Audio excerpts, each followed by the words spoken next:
Agora, realmente, falando sério, boa tarde. Deixa eu me apresentar rapidamente. Meu nome é Rubens Eduardo Cordeiro. Eu já sou pastor aqui no estado de Minas Gerais por mais de 30 anos. Na verdade, eu cheguei aqui em 1979. A partir de 1980, comecei a dar aula na Faculdade Batista. Eu tenho a honra de ter minha diretora aqui, a professora Thaís. Trabalho especialmente com psicologia e filosofia.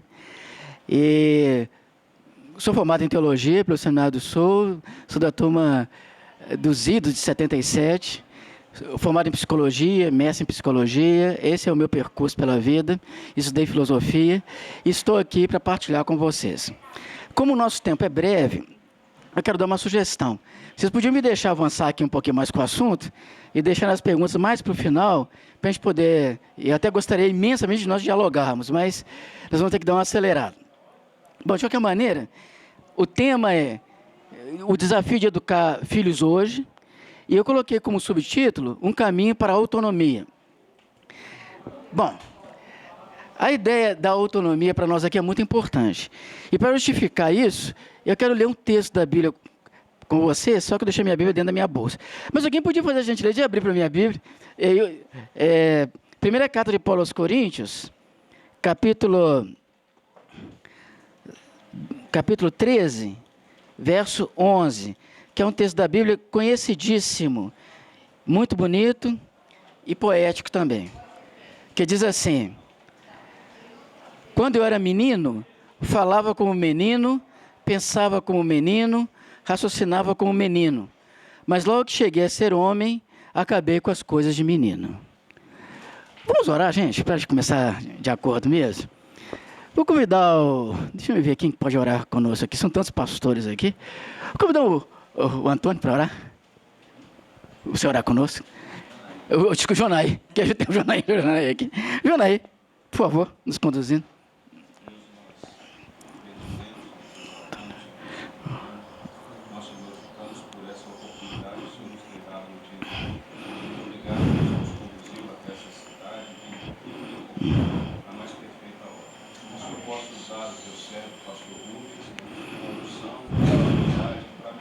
Senhor, ao nosso coração, aquilo que o Senhor deseja. Usa ele com graça. Em nome de Jesus Cristo, nós oramos ao Senhor. Amém, Senhor. Então vamos lá. Em busca da autonomia. Uma primeira palavra importante para nós entendermos esse nosso tema aqui é que, afinal de contas, é um desejo nosso. Eu creio que é o desejo de cada pai, cada mãe, cada líder de igreja, que os nossos filhos sejam o mais autônomos possíveis. E a ideia da autonomia dos nossos filhos está relacionado não com o fato da pessoa querer pensar a vida ou se conduzir por conta própria, sem dizer respeito a ninguém, sem respeitar a pessoa alguma, não é isso. É autonomia no sentido da pessoa que aprende a caminhar com as próprias pernas. Isso equivaleria a nós lembrarmos um pouco o modo como o apóstolo Paulo viu a pessoa madura, que é aquela pessoa certamente conduzida pelo Espírito de Deus, que já não precisa mais que houvesse alguém que lhe dissesse por A mais B e mais C o que fazer, porque a pessoa aprendeu a caminhar por conta própria. Então, esse é o sentido da autonomia que nós queremos pensar aqui. E também pensar a autonomia até como aquele momento que eu chamo de o momento mais sublimemente ético da vida do ser humano, que é quando nós podemos tomar decisões claras. Por exemplo, quando o apóstolo Paulo escreveu a carta aos Romanos, logo no primeiro verso da sua carta, ele se apresenta como escravo de Cristo.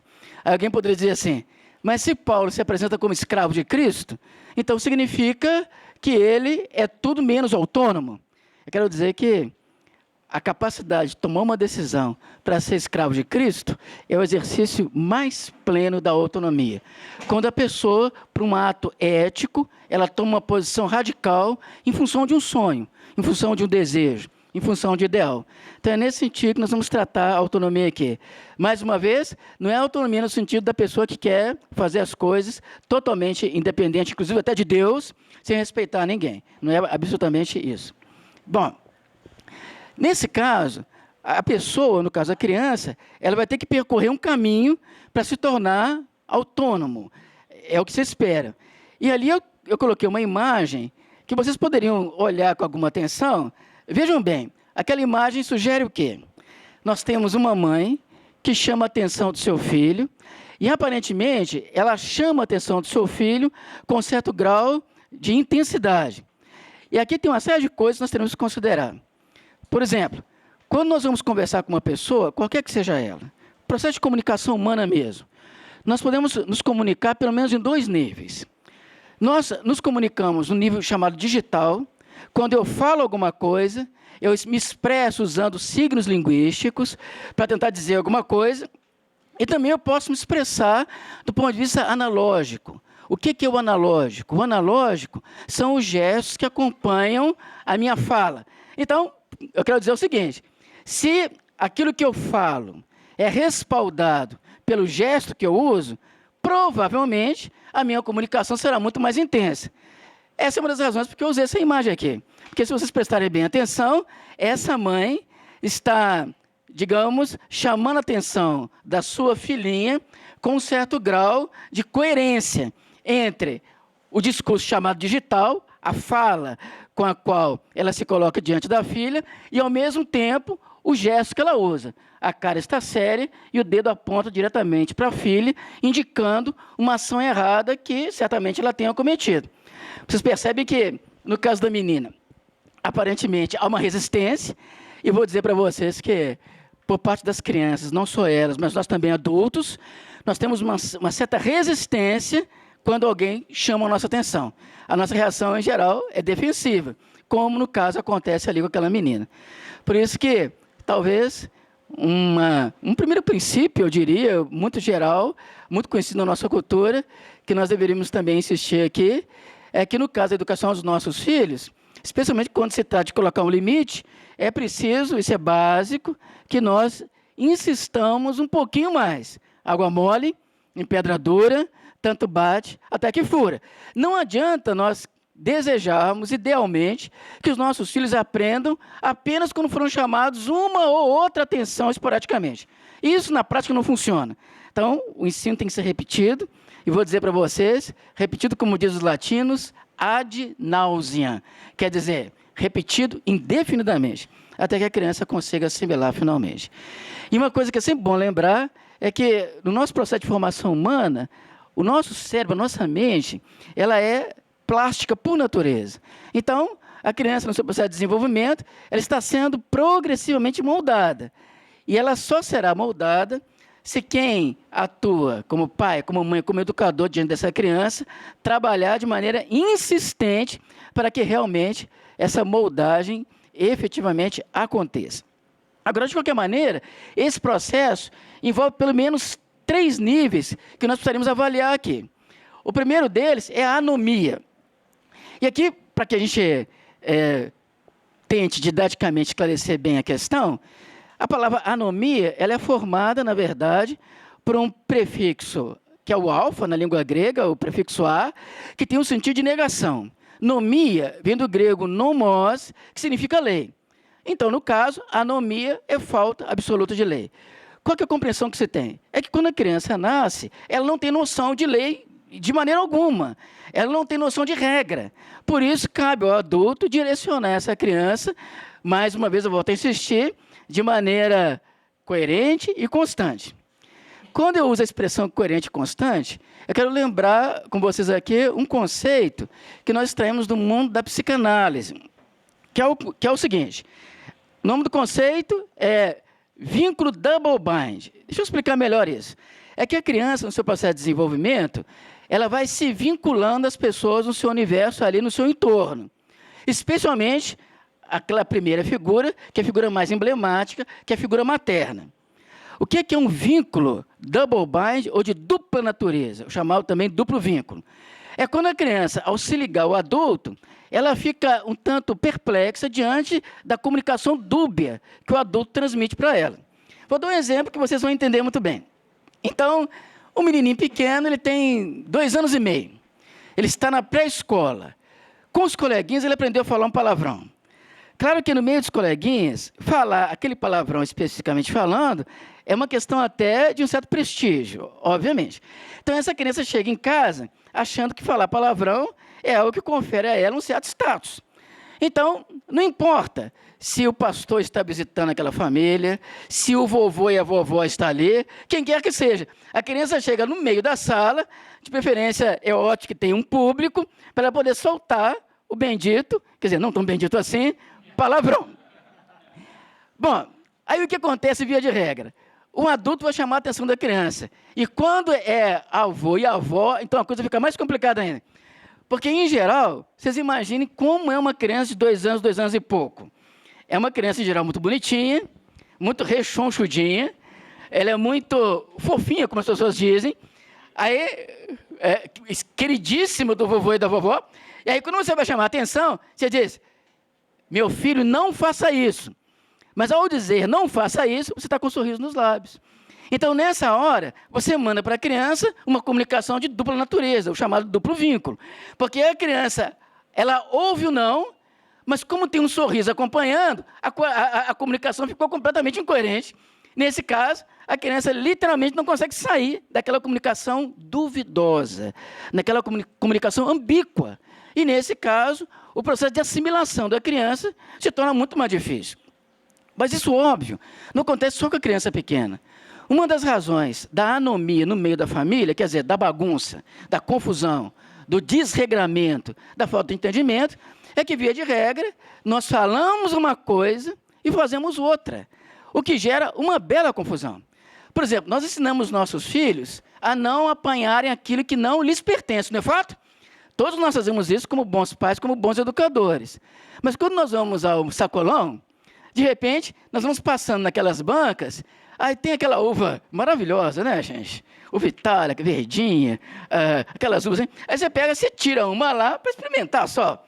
Mas você está passando uma mensagem para o seu filho que você, ao mesmo tempo, diz que não deve tirar aquilo que não lhe pertence, mas ao mesmo tempo você está fazendo isso. A mesma coisa, você vai atravessar a rua, no trânsito, você diz, meu filho, quando você for atravessar a rua, presta bem atenção, sinal vermelho. Mas, quer dizer, sinal vermelho você não atravessa, no verde, tudo bem. Mas você está com pressa um dia qualquer da vida e você próprio não respeita o sinal. Então, na verdade, nesses pequenos detalhes da vida, nós vamos passando um tipo de comunicação ambígua que interfere diretamente no processo de formação da pessoa. Então, nós teríamos que considerar tudo isso, é muito importante. Isso está muito associado com a anomia, que é a falta de regras, que hoje é uma característica absoluta da nossa cultura. E tem um outro detalhe que os teólogos chamados morais estudam muito. Por exemplo, vocês vejam o que a mídia faz o tempo todo. Quando acontece uma coisa ótima, não se dá tanta ênfase ou tanto valor assim. Mas quando acontece uma coisa triste, um crime aterrorizante, aquilo vira sucesso na mídia.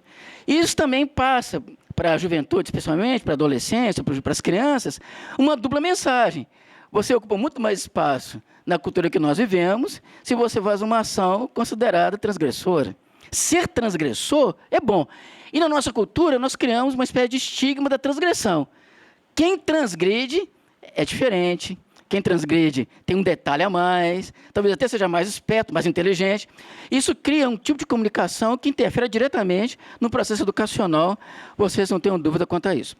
Agora, uma outra coisa é que, no processo de formação da criança, há uma expectativa muito grande de que essa criança tenha boas referências. Se nós pensamos em boas referências, então, nós pensamos numa relação heteronômica, que é o lugar do pai e do educador, especialmente no que se refere à colocação de limites. Isso é tão importante.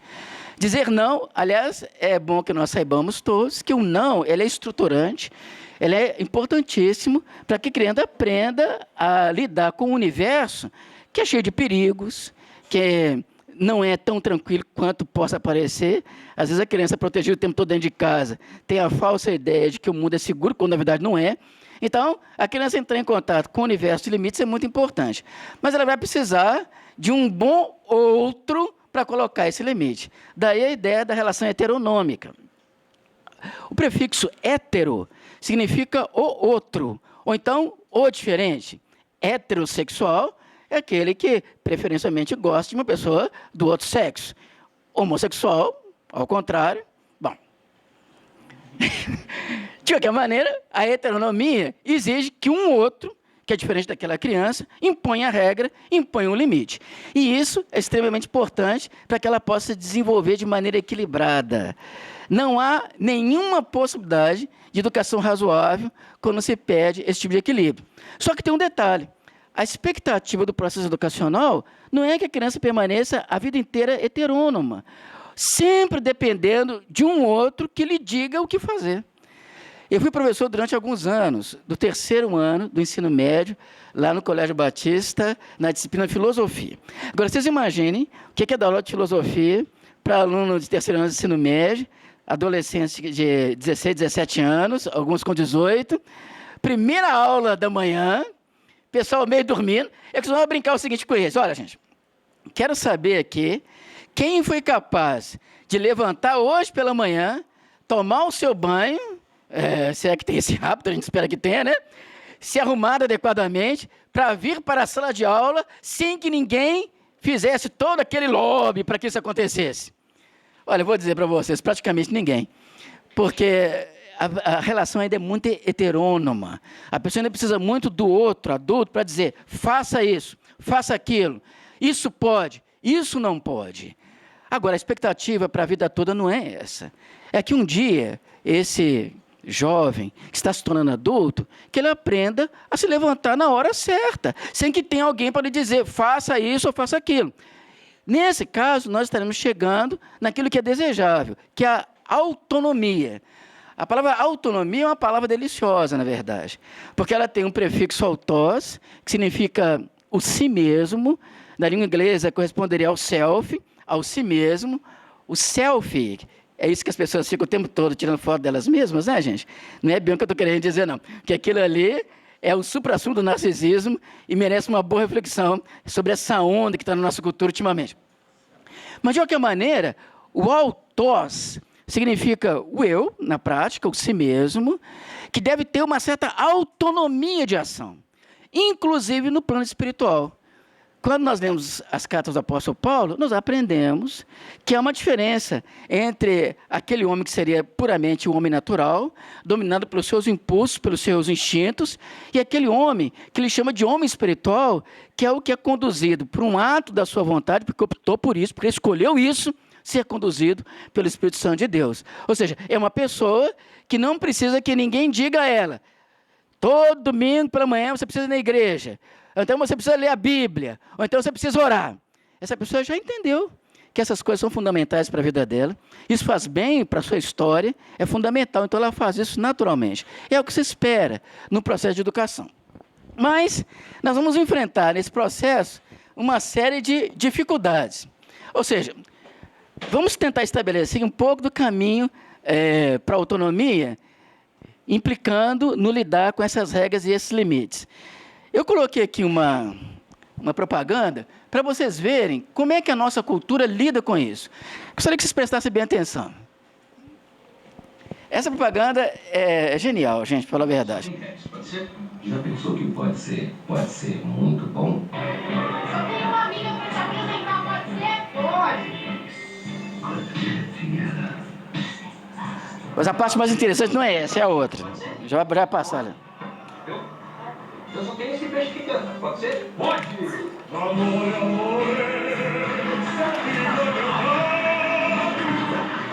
Pode. Pode ser bom, pode ser ruim, pode ser Pepsi. Só tem Pepsi. Eu gosto dessa parte. Já reparou que pode ser cada vez melhor? Pode. Só tem lugar no meio, pode ser? Pode. Ei, a gente queria dividir um táxi, pode ser? Pode. Só tem um quarto disponível. Pode ser? Pode. Né? Só tem essa banheira. Pode ser? Pode. Bela propaganda, vocês não acham? Na verdade, a propaganda da Pepsi, que ela se insere no contexto de toda uma informação que é passada para as pessoas em geral, que tem uma dupla mensagem. De um lado, o ser humano tem que ser livre, autônomo, mas de outro lado, É porque ali tem um a mais ali que é desnecessário. Mas, de um outro lado, é uma cultura que tira toda e qualquer espécie de limite. A ideia de que você pode fazer literalmente tudo que dá na telha.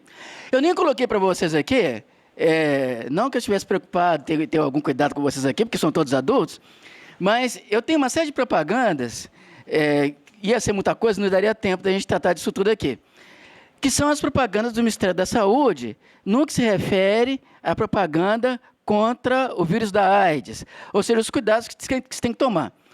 Obviamente que todos nós aqui, nós não somos loucos de dizer que os jovens, especialmente, e as pessoas em geral, não deveriam usar camisinha, tendo as relações sexuais que têm de maneira completamente livre, leve, solta.